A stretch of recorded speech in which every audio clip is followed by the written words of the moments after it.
You know when you look at a map and you see that grid of lines? Well, what if I told you that grid is actually a super powerful mathematical language? Today, we are going to decode it. We're turning those familiar shapes and locations into a whole world of numbers. So let's just dive right in. Seriously, think about it for a second. When you drop a pin to show your friends where you are, or when you're following that little blue dot for directions, how does your phone do that? How does it translate a real spot in the world into such a precise point on your screen? Well, the answer is this hidden code that honestly runs a huge part of our modern world. And that code? It has a name. It's called coordinate geometry. You can think of it as this brilliant bridge that connects the visual world of geometry, all the shapes, lines, and curves, with the logical world of algebra, with all its numbers and equations. At its core, it's a pretty revolutionary idea. Every single point, whether it's a street corner in your city or a tiny pixel on your screen, gets its own unique mathematical address. And we call that address its coordinates, an x, y value. So, to get around in this new world of coordinates, you don't really need a compass. Nope. What you need is a toolkit of formulas. And today, we're going to unpack the two most essential, most powerful tools you will ever need. All right, first up is what I like to call our digital ruler. Let's say you need to know the exact distance between 2 points, not with a tape measure, but on our coordinate map. For that, we're going to use something called the distance formula. So let's imagine we've got 2 points. We'll call them P and Q. We know their addresses, right? Their x, y coordinates. The question is, how can we figure out the straight line distance between them without, actually getting out a ruler? You're not going to believe this, but the solution is ancient. Seriously. If we just connect our 2 points and then draw a couple of lines to form a right-angled triangle, the distance we're looking for is just the longest side, the hypotenuse. And for that, we can turn to a theorem that's over 2,000 years old, Pythagoras' classic a squared plus b squared equals c squared. And that is the secret sauce behind our first tool. The distance formula is basically just the Pythagorean theorem, but it's perfectly tweaked for the coordinate plane. It works by finding the horizontal distance and the vertical distance, those are the two shorter sides of our triangle, to give us the direct distance between the points. Okay, so what can we actually do with this? Let's take a really practical example. Imagine 3 friends. Let's call them Ashima, Barty, and Camilla, are all sitting in a park.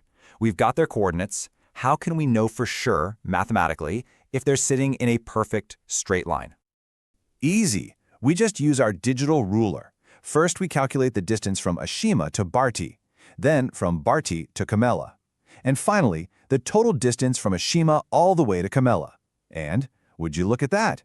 The two shorter distances, 3 root 2 and 2 root 2, add up perfectly to the longest distance, 5 root 2. That can only happen if they are on the exact same line. They are collinear.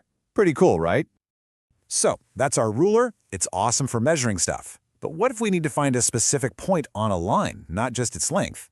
Well, for that, we need to grab our second tool, the precision locator. You might know it as the section formula. Now this tool, it's all about division and ratios. It helps us pinpoint the exact coordinates of a point that cuts a line segment into a very specific ratio, like 2:1 or 3:4. Okay, let me set the scene for you. Picture this. A telecom company has a line running between town A and town B. They need to build a new tower, but there's a catch. For the signal to be perfect, it has to be positioned so that it's exactly twice as far from town B as it is from town A. They can't just eyeball it, right? They need the exact coordinates. Now, this is not a job for our ruler. This is a job for our locator. And this is exactly what the section formula does. It takes the coordinates of our 2 towns, it factors in that required 1:2 ratio, and boom, it spits out the exact x, y address for the tower. The perfect spot. No guesswork needed. So we've got a ruler and a locator. That's great for math class, I guess. But why should you care? Because these two simple tools, they're not just for textbooks. They are the invisible engine running so much of our technology. And I'm not just making this up. Its impact is massive. As the source material for this explainer points out, this branch of math is a fundamental language used across science, tech, and even art. Just think about it for a minute. That GPS in your car, it's using coordinate geometry constantly to figure out distances and positions. The engineers designing a bridge, you better believe they plot every single point. Scientists locating an earthquake, they triangulate the epicenter using these exact principles. Even the amazing 3D graphics in movies and video games are built on this very framework. And really, that's the crucial point here. These aren't just formulas in a book. The grid on a map isn't just a map. It's a canvas where algebra literally paints our reality. From finding your way home to designing the next smartphone, it all comes back to giving a place a number. Kinda makes you wonder, doesn't it? If the simple x, y coordinate can do all of this, what other basic mathematical ideas are hiding in plain sight, just quietly shaping the world all around us? If you start looking, I bet you'll find them everywhere.